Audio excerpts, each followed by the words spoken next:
Marie se tenait devant la porte de la maison familiale, les mains tremblantes, tenant une lettre froissée.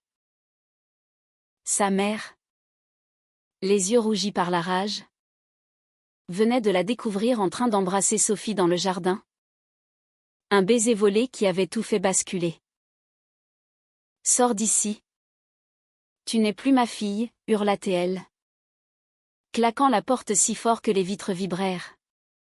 Laissant Marie, 18 ans, seule sur le trottoir pluvieux de Lyon, sans un sou ni un endroit où aller. Le choc la paralysa un instant. Comment une simple vérité, murmurée dans l'ombre d'une amitié naissante, pouvait-elle détruire une vie entière? Marie erra dans les rues, le cœur battant, évitant les regards des passants. Elle n'avait pas prévu cela, elle avait seulement osé avouer son amour pour Sophie. Sa meilleure amie depuis le lycée. Lors d'une soirée innocente. Mais sa mère, fervente catholique, avait fouillé son téléphone, découvert les messages tendres, et explosé. C'est contre nature. Tu nous fais honte. Les mots résonnaient encore dans sa tête tandis qu'elle marchait vers la gare, espérant que Sophie l'attende quelque part. Sophie, 19 ans, l'accueillit chez elle, dans un petit appartement étudiant partagé avec 2 colocataires. « Viens. On va s'en sortir, » murmura-t-elle en la serrant dans ses bras. Mais la réalité frappa vite, les parents de Sophie, informés par un appel furieux de la mère de Marie, menacèrent de couper les vivres si elle continuait cette folie. « C'est une phase. Dis-leur que c'est fini, » supplia le père de Sophie au téléphone. Pourtant, Sophie tint bon, choisissant Marie au risque de tout perdre. Elles passèrent la nuit à pleurer, à planifier un avenir incertain. Marie trouva un job de serveuse dans un café du quartier latin, à Paris, où elles déménagèrent ensemble, fuyant Lyon et ses souvenirs étouffants. À Paris, la vie devint un combat quotidien. Marie travaillait de longues heures, ses pieds endoloris par les allers-retours entre les tables. Sophie, étudiante en littérature, cumulait des petits boulots pour payer le loyer d'un studio minuscule. Leur amour grandissait dans l'ombre, mais les ombres étaient longues, les regards désapprobateurs des clients, les murmures quand elle se tenait la main en public. Un soir, après une dispute avec un patron homophobe qui l'avait licenciée pour un manque de féminité, Marie rentra en larmes. « Pourquoi est-ce si dur? Est-ce que ça en vaut la peine ?» demanda-t-elle à Sophie, qui la berça doucement. « Oui. Parce que c'est nous, » répondit-elle. Mais au fond, Sophie doutait aussi, sentant la pression familiale ronger leurs liens. Les mois passèrent, et la famille de Marie tenta de la ramener. Son frère aîné, Paul, appela un jour, « Maman regrette. Reviens. On peut arranger ça. » Mais Marie refusa, sentant la trahison trop profonde. « Arranger quoi? Mon identité, » répliqua-t-elle, raccrochant avec amertume. Cette décision la hanta, était-ce de l'orgueil ou de la survie? Sophie, de son côté, affronta ses propres démons. Sa grand-mère, qu'elle adorait, refusa de lui parler après avoir appris la nouvelle. « Tu brises le cœur de ta famille, » lui dit-elle lors d'un appel glacial. Sophie pleura des nuits entières, se demandant si son amour pour Marie valait la perte de ses racines. Pourtant, au milieu du chaos, une lueur apparut. Marie, passionnée de cuisine depuis l'enfance, commença à bâquer des pains dans leur petite cuisine. Ces croissants faits maison devinrent célèbres parmi les voisins. Un jour, un client du café où elle travaillait encore goûta l'un d'eux et proposa de l'embaucher dans une boulangerie artisanale. « Tu as du talent, dit-il. » Marie accepta, apprenant les secrets du levain, des farines bio, sous la tutelle d'un maître boulanger bienveillant. Sophie l'encouragea, voyant en cela un moyen de s'affirmer. Mais les tensions montaient, Marie rentrait épuisée. Sophie se sentait négligée. On ne se voit plus, se plaignit-elle un soir. Marie, frustrée, répondit, je fais ça pour nous. Leur première grande dispute éclata, révélant les fissures sous leur idylle. Paul réapparut, cette fois en personne, à Paris. Il insista pour rencontrer Marie dans un café. Maman est malade. Elle a besoin de toi, mentit-il presque, exagérant pour la culpabiliser. Marie hésita, sentant le piège. Et si je reviens? Je dois renier qui je suis, demanda-t-elle. Paul baissa les yeux, peut-être que oui. Pour la paix. Elle refusa encore. Mais le doute s'insinua. Sophie, apprenant cela, paniqua, ne me laisse pas. Leur relation vacilla, menacée par les ombres du passé. Les années suivantes furent un tourbillon de sacrifices. Marie progressa dans la boulangerie, devenant apprentie puis assistante. Ses pains, imprégnés de son âme tourmentée, attiraient une clientèle fidèle. Sophie termina ses études et trouva un poste d'enseignante dans un lycée parisien. Mais le salaire modeste les maintenait dans la précarité. Leur amour, autrefois passionné, se transforma en une routine fragile, ponctuée de silences lourds. Un soir, après une journée harassante, Marie confia, « Je me sens vide sans ma famille. » Sophie, blessée, répliqua, « Et moi? Je ne suis pas assez ?» La tension culmina en une séparation temporaire. Sophie partit chez une amie pour réfléchir. Seule, Marie affronta ses démons intérieurs. Elle repensait à son enfance à Lyon, au dimanche en famille, au rire autour de la table. Sa mère, veuve depuis 10 ans, avait élevé ses enfants avec une main de fer, guidée par sa foi inébranlable. L'amour vrai est entre un homme et une femme, lui avait-elle seriné. Marie se demanda si elle avait été trop hâtive en partant. Si un dialogue aurait pu changer les choses. Mais les souvenirs des insultes la ramenaient à la réalité. Dégénérée, avait crié sa mère ce soir-là. Pendant ce temps, Sophie luttait avec ses propres conflits. Enseigner la littérature l'exposait à des collègues conservateurs qui murmuraient sur sa vie privée. Une promotion lui fut refusée, sous prétexte de manque d'engagement communautaire. Mais elle soupçonnait la discrimination. Ses parents, réconciliés partiellement, l'invitaient à des dîners où il tentait de la matcher avec des hommes. « Pense à ton avenir, disait sa mère. Sophie résista. Mais la solitude la rongeait. Elle appela Marie un soir, « Reviens. J'ai peur de te perdre. » Elles se réconcilièrent, plus fortes. Mais les épreuves continuaient. La mère de Marie, apprenant le succès naissant de sa fille via Paul, envoya une lettre, « Je prie pour ton âme. » Marie la lut, les larmes aux yeux, et la brûla. Ce geste symbolique marqua un tournant, elle décida d'ouvrir sa propre boulangerie. Avec des économies durement gagnées et un prêt risqué, Elle loua un local dans le Marais, quartier gay-friendly de Paris. Sophie l'aida à décorer, transformant l'endroit en un havre chaleureux. Les Pins de l'Espoir l'appela Marie. Un nom chargé de sens. L'ouverture fut un succès modéré, mais les défis s'accumulaient.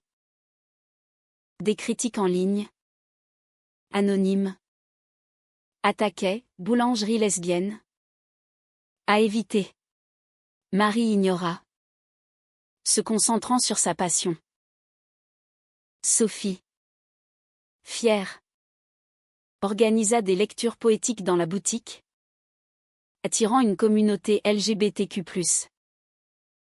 Pourtant, la trahison vint de l'intérieur. Paul, jaloux du succès de sa sœur, révéla à la presse locale l'histoire familiale, espérant la discréditer. Un article parut, De la rue à la boulangerie, l'histoire controversée de Marie Dupont. Les clients affluèrent par curiosité. Mais Marie se sentit exposée, violée dans son intimité. Sophie confronta Paul lors d'une visite surprise.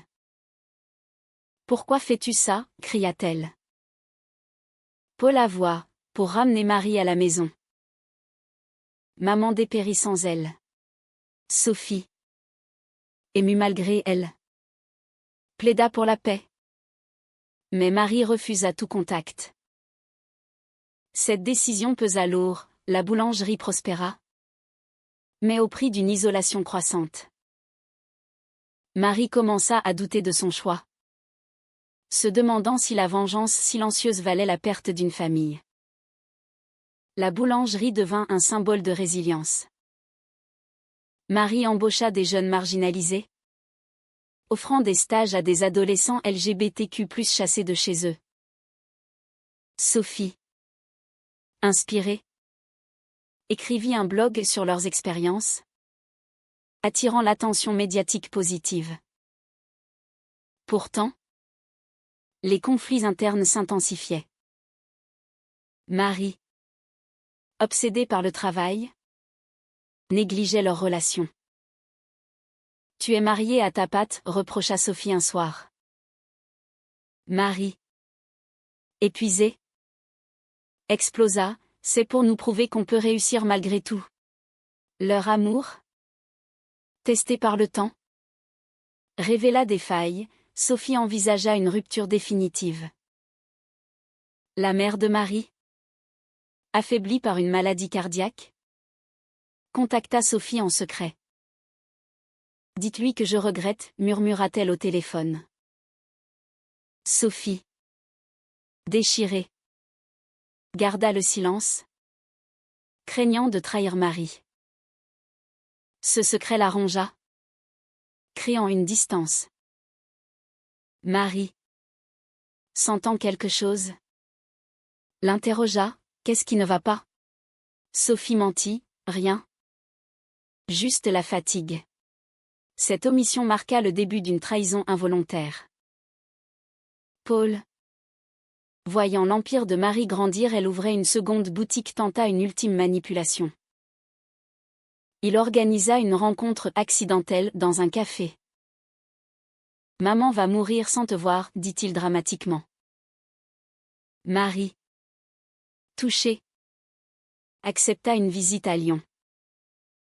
Sophie, apprenant cela, paniqua. Et si c'est un piège ? Mais Marie partit, laissant Sophie seule avec ses doutes. À Lyon, la confrontation fut explosive. Sa mère, alitée, pleura. « J'ai eu tort. Mais ta vie est un péché. » Marie, blessée, répliqua. « Mon amour n'est pas un péché. C'est toi qui m'as péché en me rejetant. » Elles parlèrent des heures, déversant des années de douleur. Marie rentra à Paris changée, plus ouverte au pardon. Mais Sophie, jalouse de cette réconciliation naissante, avoua son appel secret. Je l'ai fait pour toi, cria-t-elle. Marie se sentit trahie. Tu as comploté dans mon dos. La dispute escalada en une séparation. Sophie partit vivre chez une amie, laissant Marie seule avec sa boulangerie florissante. Les affaires boomèrent, mais le vide intérieur grandit. Marie réfléchit à ses choix. Avait-elle sacrifié l'amour pour la réussite?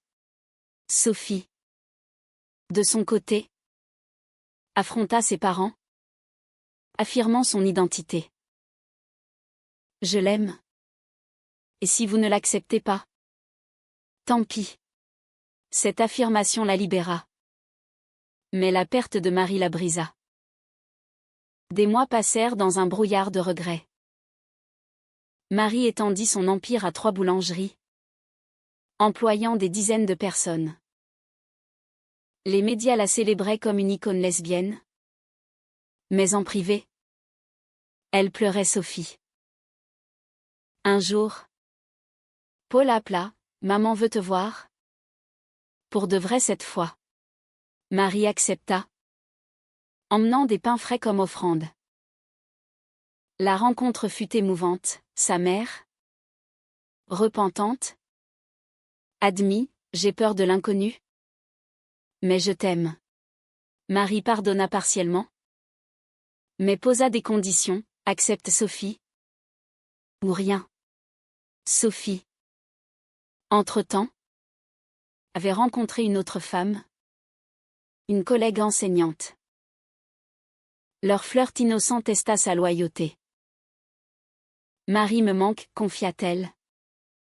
Mais la solitude la poussa à un baiser impulsif. Le regret immédiat la submergea. Elle appela Marie, « J'ai fait une erreur. » Marie, dévastée, raccrocha. Cette trahison réciproque les confronta à la réalité. L'amour survivrait-il aux blessures? Marie, dans un acte de désespoir, ferma temporairement une boutique pour réfléchir. Elle voyagea en Provence, cherchant la paix dans les champs de lavande.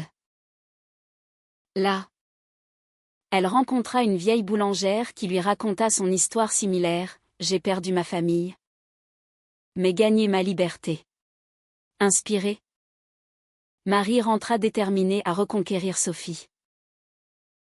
Elle organisa une surprise, une soirée dans la boulangerie originale, avec des poèmes écrits par Sophie accrochés au mur. Sophie vint, émue. Elles parlèrent toute la nuit, déversant vérité et douleur. « J'ai trahi ta confiance, » admit Sophie. « Et moi? Je t'ai négligé, » répondit Marie. Elles se réconcilièrent, plus matures, conscientes des prix payés. Mais la famille de Marie ressurgit, sa mère, guérie, invita Sophie à Lyon. Pour faire la paix, dit-elle. Sophie accepta, nerveuse. La visite fut tendue. Paul, toujours sceptique, posa des questions intrusives. « C'est vraiment ce que tu veux ?» demanda-t-il à Marie. Elle affirma, « Oui. » « Et si tu ne l'acceptes pas? » Adieu. Sa mère, évoluant, serra Sophie dans ses bras, « Bienvenue. » Ce geste marqua un tournant. Mais les cicatrices restaient. Avec le temps, la boulangerie de Marie devint une chaîne nationale, nourrissant des milliers, y compris sa famille. Paul, en faillite après de mauvais investissements, demanda de l'aide. Marie accepta, mais à condition qu'il s'excuse publiquement pour ses manipulations. Il le fit. Dans une lettre ouverte, admettant ses préjugés. Sa mère, transformée, devint une habituée des événements LGBTQ+ à Lyon, prêchant la tolérance dans son église. Sophie et Marie se marièrent civilement à Paris, dans une cérémonie intime. Leur amour, forgé dans le feu, inspira d'autres. Pourtant, les doutes persistaient. Avait-elle payé trop cher? Marie, prospère, se demandait si le succès valait les années de solitude. Sophie, épanouie dans son enseignement, regrettait les trahisons évitables. La société évoluait lentement, des lois plus inclusives, mais les discriminations subsistaient. Marie utilisa sa plateforme pour militer, organisant des ateliers sur l'acceptation. Un jour, une jeune fille chassée de chez elle vint à la boulangerie. « Votre histoire m'a sauvée. » Marie l'embaucha, bouclant la boucle. Mais au fond, les choix hantaient. Paul, réconcilié. Avoua, j'ai eu tort de te forcer. Marie répondit, et moi? D'être si intransigeante? Leur famille, reconstruite sur des ruines, prospéra grâce à la boulangerie, pain livré pour les fêtes, emploi pour les cousins. Pourtant, la question demeurait, le pardon absolu est-il toujours la bonne voie? Ou parfois une trahison de soi-même?